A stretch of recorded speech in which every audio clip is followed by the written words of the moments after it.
श्रीराम जय जय राम श्रीराम जय जय राम श्रीराम जय जय राम श्रीराम जय जय राम। नमस्कार। आज दिनांक 26 जून। श्रीराम जय जय राम। नियम थोडा करावा पण तो शाश्वताचा असावा।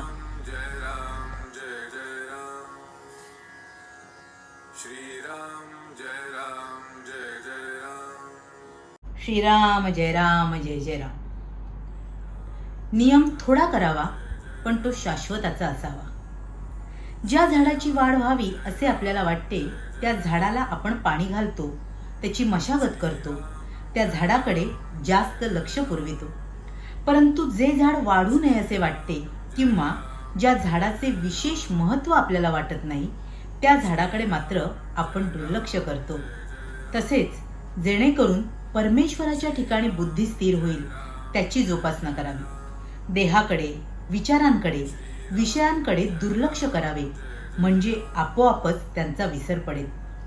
ज्याप्रमाणे एखाद्या झाडाची जोपासना करताना त्याला गुराढोरांनी खाऊ नये म्हणून त्याच्याभोवती कुंपण घालावे लागते, त्याचप्रमाणे परमार्थ हा खरा कुंपणातच ठेवावा। तो जितका गुप्त राहील तितकाच चांगला। त्याचे प्रदर्शन झाले तर त्याला दृष्ट लागते।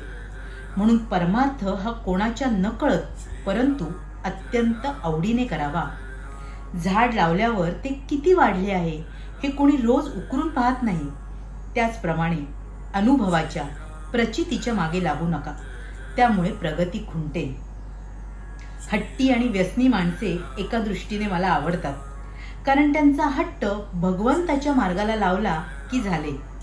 परमार्थात नियम थोडाच करावा पण तो शाश्वताचा असावा, म्हणजे जेणेकरून भगवंताचे प्रेम लागेल याबद्दलचा असावा आणि तो प्राणाबरोबर सांभाळावा। जे अत्यंत थोर भाग्याचे असतात त्यांनाच ध्यान मार्ग साधतो। हा मार्ग फार थोरांचा आहे। ध्यानामध्ये जगाचाच विसर पडतो। त्या अवस्थेमध्ये दिवस काय पण वर्षे सुद्धा जातील, पण त्याच्या देहाला काहीही होणार नाही।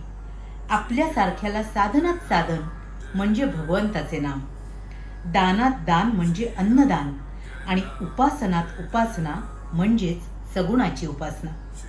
या तिन्हींमुळे देहाचा विसर पडतो। म्हणून शक्यतो या 3 गोष्टींची कास धरा। मनुष्याची साहजिक प्रवृत्ती व्याप वाढविण्याकडे असते। द्वैत वाढवून त्यात अद्वैत पाहण्यात आनंद असतो, हेही खरे। साधे मधमाशांचे उदाहरण घ्या। ते अनेक झाडांवरून मध गोळा करतात आणि नंतर तो पोळ्यात एकत्र करतात। अशा एकत्र केलेल्या मधाचा केवढा गोड साठा होऊ शकतो बरे। अशा रीतीने सर्व द्वैतामध्ये एक अद्वैत म्हणजे एक राम पाहायला शिकावे। आणि ज्याला सर्वत्र राम पाहणे असेल त्याने स्वतःमध्येच राम पाहून प्रत्येक कृती ही रामाची समजावी। स्वतःमध्ये राम पाहिल्याशिवाय तो सर्वत्र पाहता येणार नाही। तेव्हा स्वतःचा म्हणजेच देहाचा विसर पडल्याशिवाय सुख लाभणार नाही आणि हा देहाचा विसर राममय सृष्टी झाल्यानेच होईल।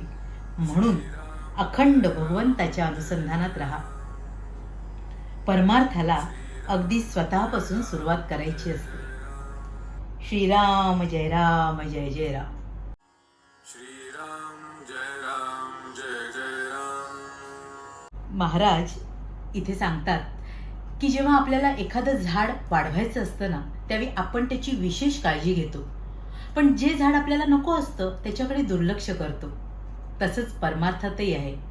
आपल्याला जर भगवंताचं प्रेम साधायचं असेल, आपलं संपूर्ण लक्ष त्याच्याकडे वळवायचं असेल तर आपण सातत्याने त्याच्या अनुसंधानात राहणं आणि त्याचं नाम घेत राहणं आवश्यक आहे। म्हणजे आपल्याला ते सहज साध्य होईल आणि त्या योगानेच आपल्या देहाकडे, विषयांकडे ज्यात आपण सतत अडकत राहतो तिकडे आपण दुर्लक्ष करू शकू आणि खऱ्या अर्थाने परमेश्वराची प्राप्ती करू शकू। हे नाम आपण अत्यंत निष्ठेने आणि प्रेमाने घेणं गरजेचं आहे। तसंच महाराज वारंवार आपल्याला सांगतात की परमार्थ हा स्वतःसाठी आहे आणि म्हणूनच तो जितका गुप्त असेल तितका चांगला। कारण त्याला सगळ्यात आधी लोकांची दृष्ट लागते. आणि म्हणूनच आपण सातत्याने आपल्या प्रपंचाबरोबर हा परमार्थ साधत राहावा. ध्यानमार्गाबद्दलही महाराज सांगतात की हा अत्यंत थोरांचा मार्ग आहे. त्याच्यासाठी खूप कडक साधना करायची असते. पण त्यासाठीच आपल्या सामान्यांसाठी महाराजांनी नाम घेणं आवश्यक आहे असं सांगितलंय. कारण हे नाम घेणं अत्यंत सोपं आहे, पण त्याच्यात निष्ठा हवी, प्रेम हवं आणि सातत्यही हवं. आणि त्यासाठी आपल्याला सर्वत्र राम दिसणं आवश्यक आहे.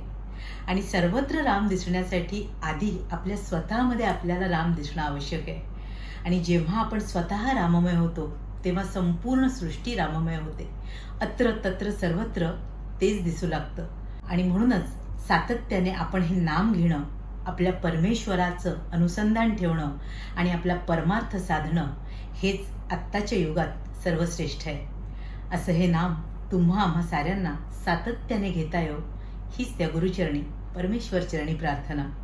तुम्हा साऱ्यांसाठीच खूप सारी गुरु ब्लेसिंग्स. श्रीराम जय राम जय जय राम. श्री स्वामी समर्थ.